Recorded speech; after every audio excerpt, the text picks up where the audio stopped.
Pour bien comprendre la symétrie axiale, voilà un exercice. ABC est un triangle rectangle en A, tel que BC égale 3,5 cm. D est une droite qui coupe la droite BC en haut. M, N, P sont respectivement les symétriques de A, B et C par rapport à D. Premièrement, construire une figure convenable aux données.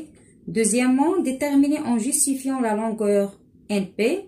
Troisièmement, démontrer que le triangle MNP est rectangle en M.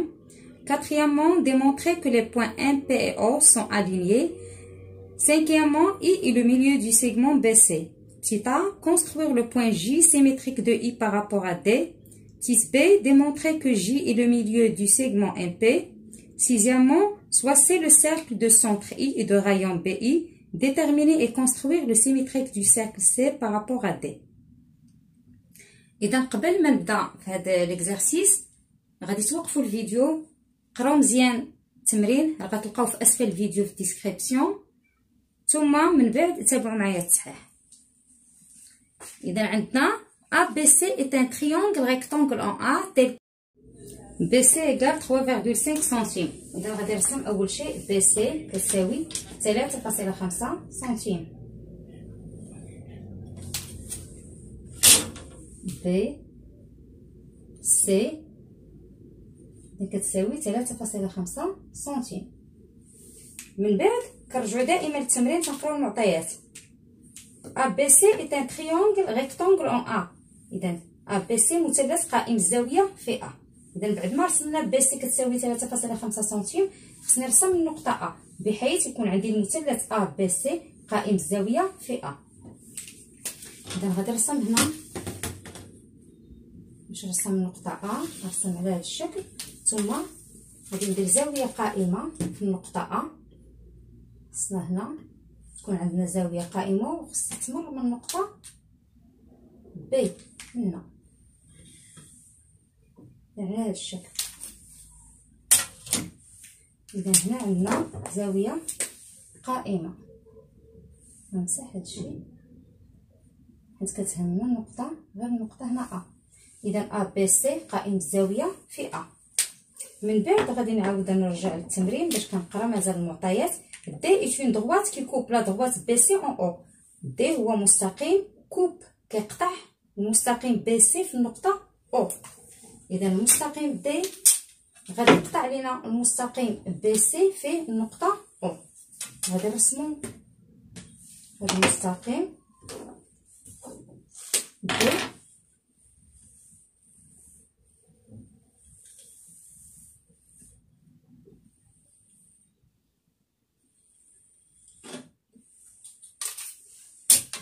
إذا اسم ديال هذا المستقيم D كيقطع لينا BC في النقطة O. ثم غادي نعاود نرجع للمعطيات نقرا باش يكون عندي الرسم صحيح. M N P sont respectivement les symétriques de A, B et C par rapport à D. إذا M هي مماثلة النقطة A، N هي مماثلة B و P هي مماثلة C. إذا على التوالي دائما كنلاحظ الترتيب ديال النقاط والمماثلات ديالها. إذا M N P les symétriques de A B C. إذا M مماثلة A بالنسبة للمستقيم D. غادي نرسمو مماثلة كما شرحت لكم في الفيديو اللي سبق. مماثلة نقطة باش ترسموها تناخدو الكوس هاد الجهة تنحطها على المستقيم D والجهة الأخرى على النقطة اللي بغيت نوجد المماثلة ديالها. إذا النقطة المماثلة ديالها هي دي M. إذا هنا غنحط على هذا الشكل المستقيم D بحيث تمر من النقطة A. ترسم واحد الخط تنطول هذا المستقيم ثم بعد ذلك كناخذ البركار تنقيس هذه المسافة من هنا حتى النقطة A.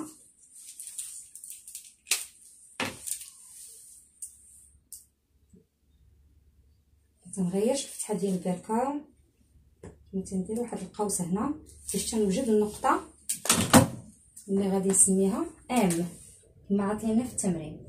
إذن هاد النقطة ام. ثم بعد ذلك غادي نوجد مماثلة النقطة بي بالنسبة للمستقيم دي. دائما بنفس الطريقة هاد الجهة تنحطها على المستقيم دي، وهاد الجهة غدوز من النقطة بي. إذا على هاد الشكل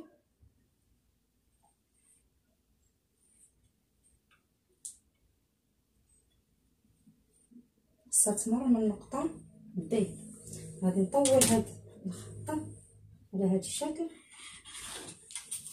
ثم غادي نقيس المسافة من هنا لهنا، وغادي ندير قوس باش نوجد النقطة ان. إذن على هاد الشكل نقيس هاد المسافة،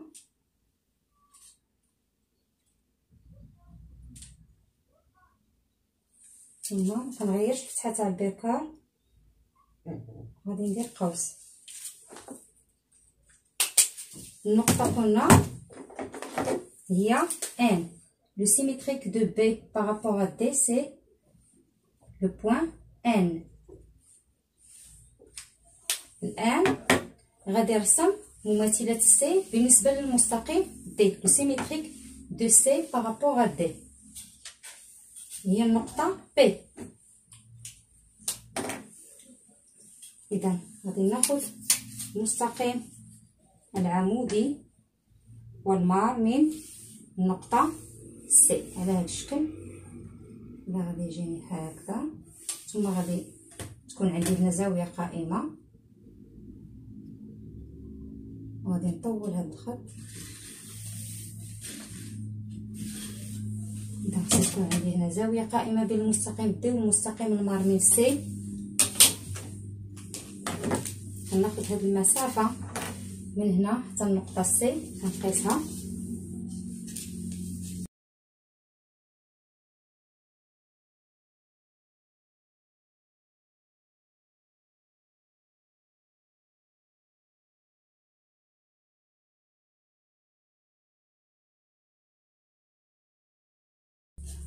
الآن غادي نربط بين النقاط اللي حصلت عليها. النقطة N M و P.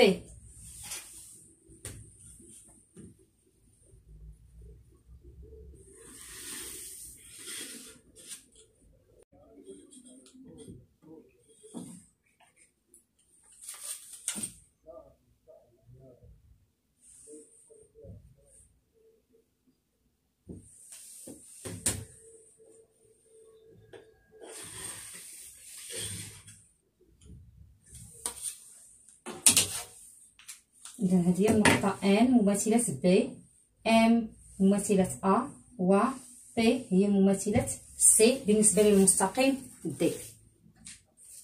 إذا هذا هو السؤال الأول. دابا الآن غادي ندوزو للسؤال الثاني. كما لاحظتوا هنا أن مماثل المثلث ABC راه هو مثلث PMN، لأن التماثل يحافظ على الأشكال. إذا التماثل بالنسبة للمثلث راه هو مثلث. هذه بالنسبة غير باش نوضح لكم. Deuxième question. Déterminer en justifiant la longueur NP. إذا بغينا نعرفوا شحال كتساوي لنا المسافة NP. إذا مماثلة B بالنسبة للمستقيم D راه هي N، ومماثلة النقطة C بالنسبة للمستقيم D راه هي P. وكنعرفوا في المعطيات عطاونا ان بي سي كتساوي 3.5 سنتيم، والتماثل المحوري راه تيحافظ لنا على المسافه. اذا بي سي مماثله القطعه بي سي راه هي القطعه ان بي. بي سي كتساوي 3.5، اذا هذه القطعه راه كذلك كتساوي ليا 3.5 لان التماثل المحوري كيحافظ لنا على المسافه. اذا بارابور من الاحسن كندير محور التماثل في الاول تنكتبو، عاد تندير مماثلة كل نقطة بعد ذلك. إذا بارابور à la droite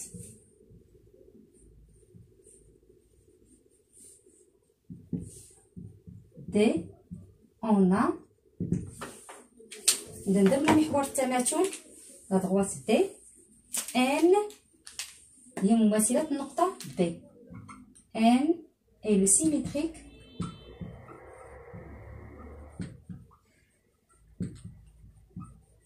ان هي مماثلة النقطة بي، لو سيميتريك دو بي. ثم عندنا بي هي مماثلة النقطة سي بالنسبة للمستقيم دي. بي هي لو سيميتريك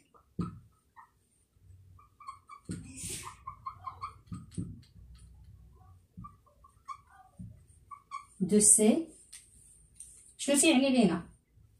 سينيفي كو القطعة بي ان، القطعة بي ان هي مماثلة ب القطعة بي سي. دونك سينيفي كو بي ان اي لو سيميتريك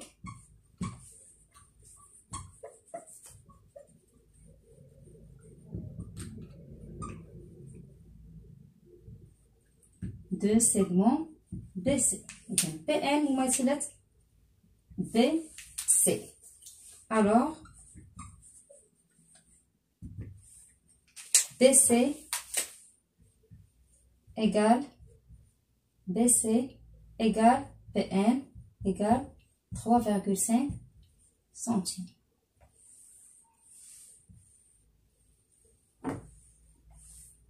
ضروري كنكتب الخاصية اللي عندي في الدرس، لأن كيقولك جوستيفي برهن على ذلك. car la symétrie axiale conserve les distances. التماثل المحوري يحافظ على المسافة.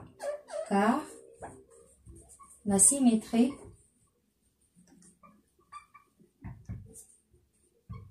axiale conserve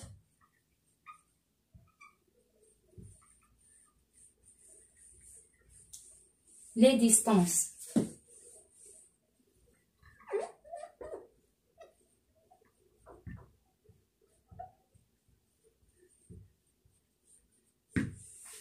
اذا ملي قال لكم خصني ضروري نكتب هاد لافراز اللي كتبين ليا ان التماثل المحوري يحافظ على المسافه، داكشي علاش كتبنا بي سي ايكال بي ان ايكال 3,5 سنتيم.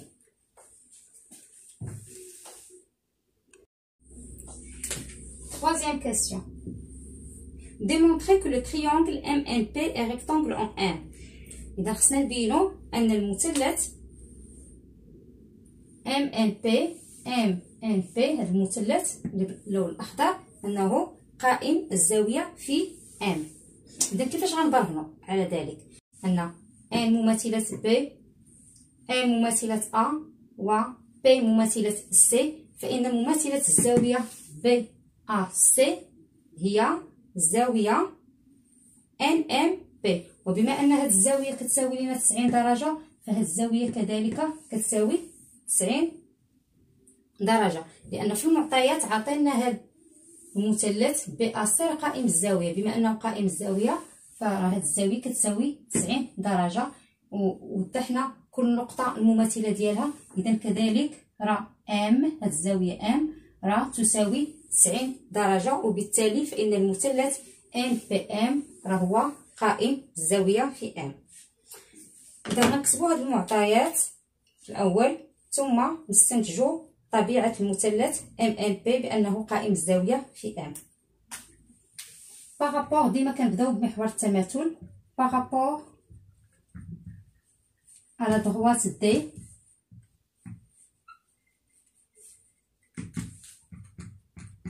on a، ثم كندير مماثلة كل نقطة M et le symétrique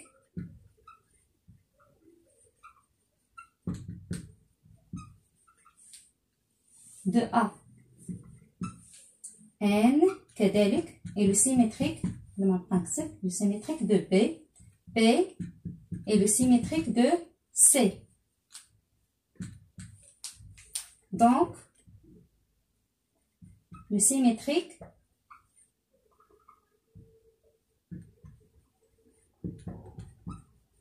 de l'angle سنبرهنو بأن الزاوية M راه قائمة. Donc le symétrique de l'angle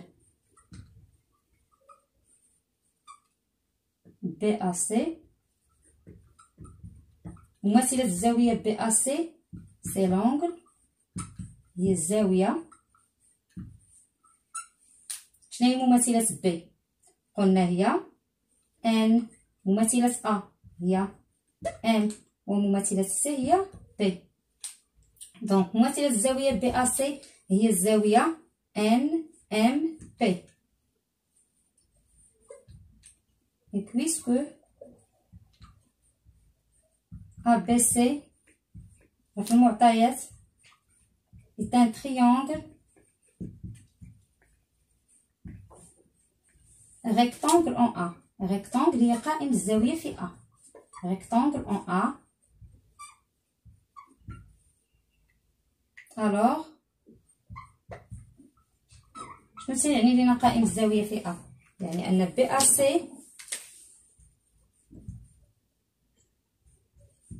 كتساوي لنا 90 درجة.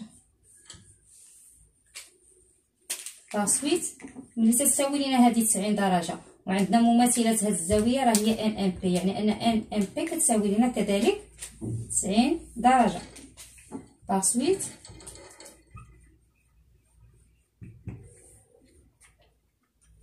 NMP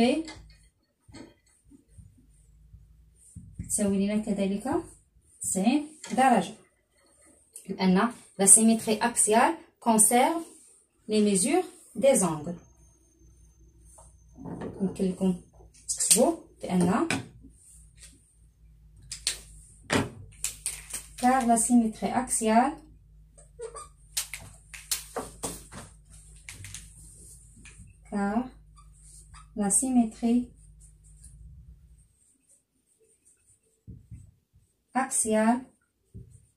التماثل المحوري يحافظ على قياس الزوايا.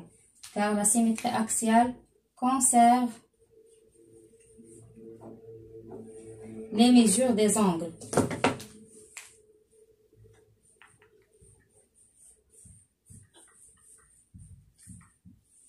les mesures des angles.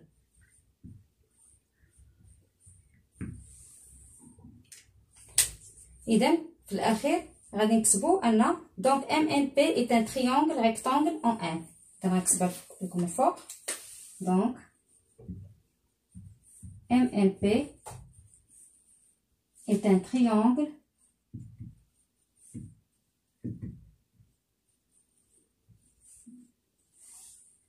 rectangle يعني قائم الزاوية rectangle en N. Quatrième question. Démontrer que les points N, P et O sont alignés. إذا بغينا نبينو أن النقط N, O, P sont alignés يعني نقط مستقيمية. بالنسبة لهاد النقط B, O, C فهي نقط مستقيمية ومماثلة B هي N، مماثلة C هي P ومماثلة O هي نفسها لأنها تنتمي إلى محور التماثل. كل نقطة تنتمي إلى محور التماثل فمماثلتها هي نفسها. إذن بما أن النقط B أو C مستقيمية والمماثلات ديال كل نقطة هاد النقط 3 هنا هما هادو، إذن كذلك فهاد النقط 3 مستقيمية لأن التماثل المحوري يحافظ على استقامية النقط. إذن par rapport à la droite D, on a N est le symétrique de B, P est le symétrique de C, O est le symétrique de O, car O appartient à D, لأن O تنتمي إلى D. Et puisque les points B, O, C sont alignés, alors les points N, O, P seront aussi alignés, car la symétrie axiale conserve l'alignement des points. التماثل المحوري يحافظ على استقامية النقط. Par rapport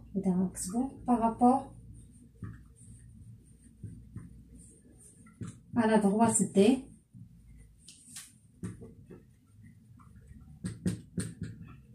on a N est le symétrique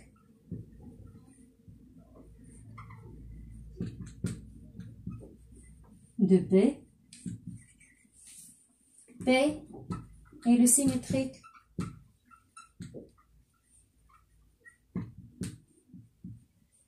de C, O et le symétrique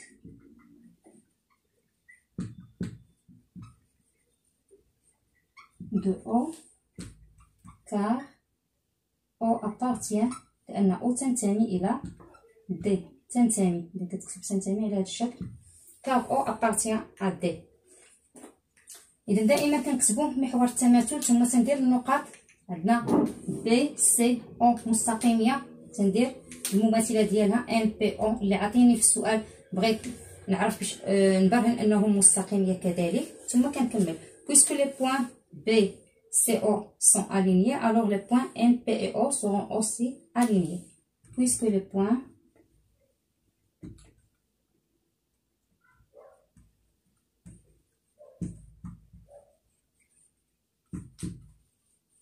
B, C et O sont alignés,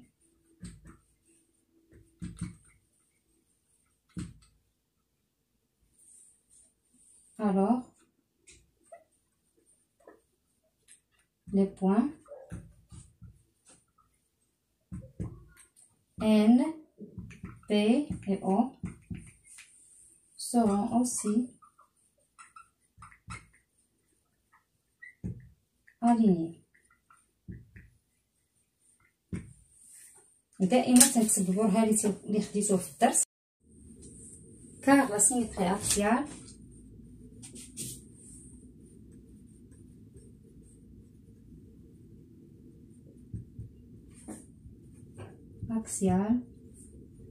conserve l'alignement des points.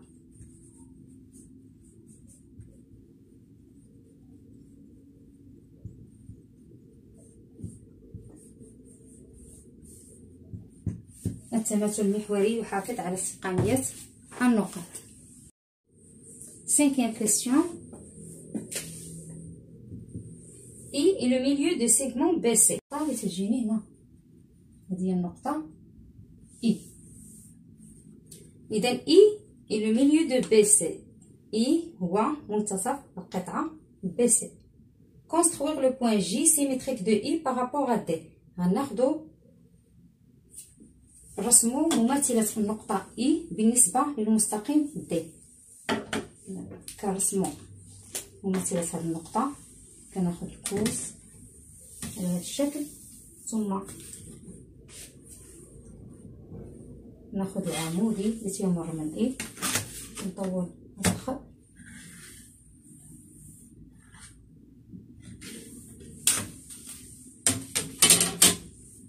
كناخد البركار نفس هذه المسافة اللي غادي تجيني من هنا حتى الإي،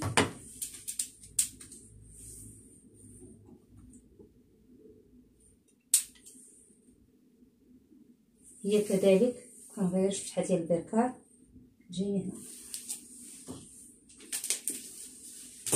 كنحافظ على نفس الفتحة. إذا مماثلة إي بالنسبة للمستقيم دي هي النقطة جي،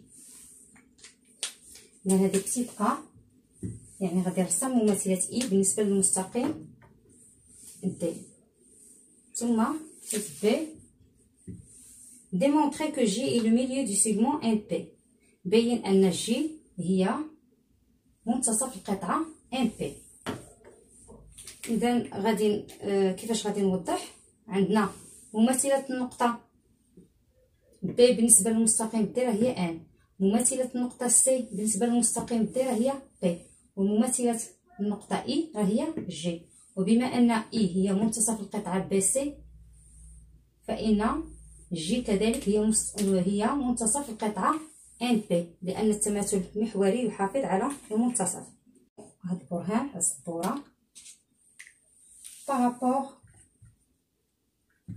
à la droite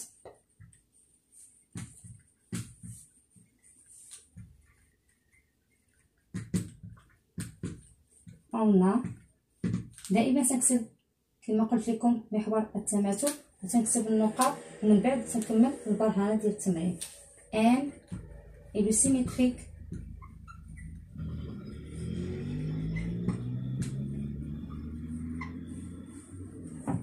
de B,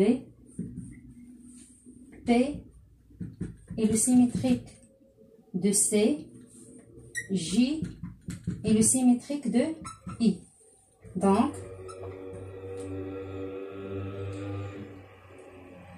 le symétrique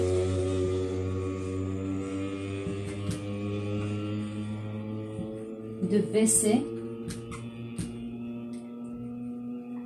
est le segment NP. مماثلة القطعة BC هي NP. بما أن G هي مماثلة I, alors, et puisque I est le milieu, I هو منتصف BC, I est le milieu هو المنتصف, I est le milieu de BC, alors J est le milieu de NP.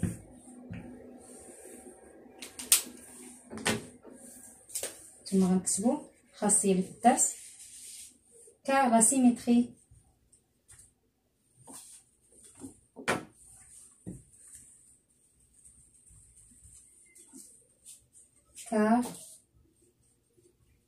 symétrie axiale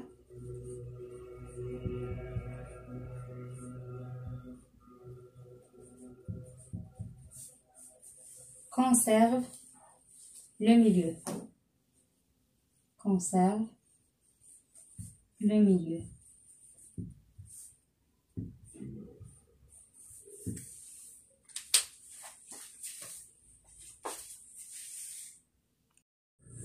Sixième question.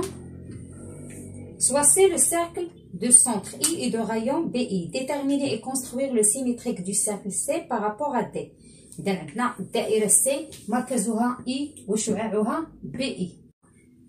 كما قريتو في الدرس أن باش نوجدو مماثلة دائرة تنوجد مماثلة المركز. شنو مماثلة I؟ راه هي J. إذا هاد الدائرة C بريم غادي يكون المركز ديالها هو J، لأن C المركز ديالها هو I. إذا مماثلة I هي J. J هو المركز ديال الدائرة C بريم. ثم بالنسبة للشعاع عندنا BI هو الشعاع ديال الدائرة C.